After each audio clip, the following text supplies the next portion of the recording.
So normally I would begin the video with the plot of the film, but it's honestly so messy that there really isn't a clear story that we follow. In a way, it's about the Joker facing a trial about what he did in that first film, and falls in love with Harley Quinn in the process. That's literally all the movie's about. It's pretty boring. Now, my theory is that they knew the film would be too boring for audiences to watch, so they just decided to turn it into a musical, which, by the way, adds absolutely nothing to the story apart from filler to an already boring film.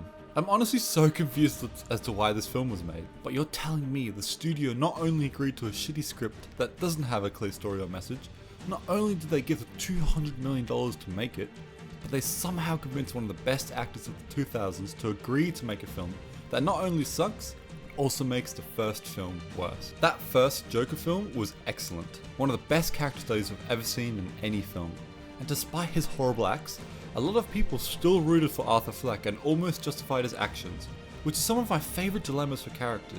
I could feel my heart pounding in the scene when I watched it for the first time, and I talked about this film for hours right after it finished, which happens quite rarely.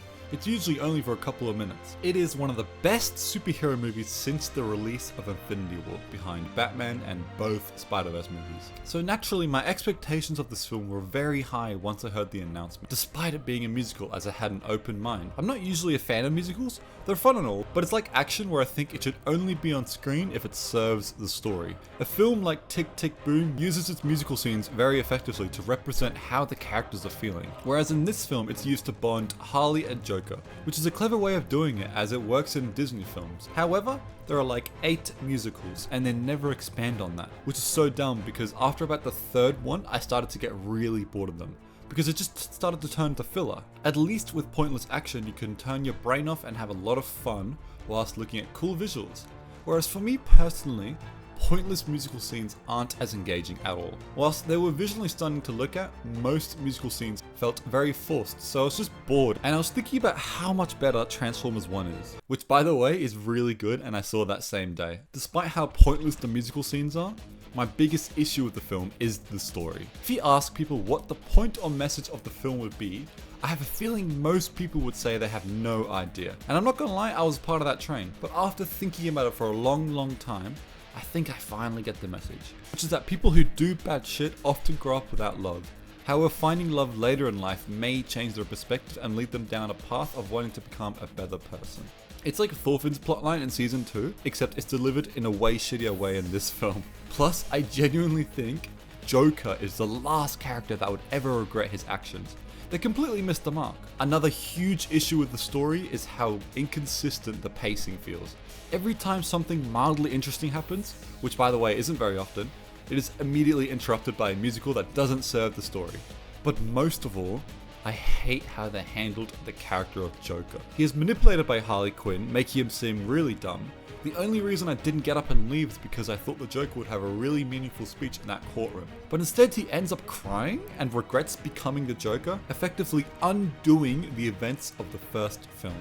Which is so incredibly baffling, to the point where this version of Joker becomes one of my least favourite adaptations ever.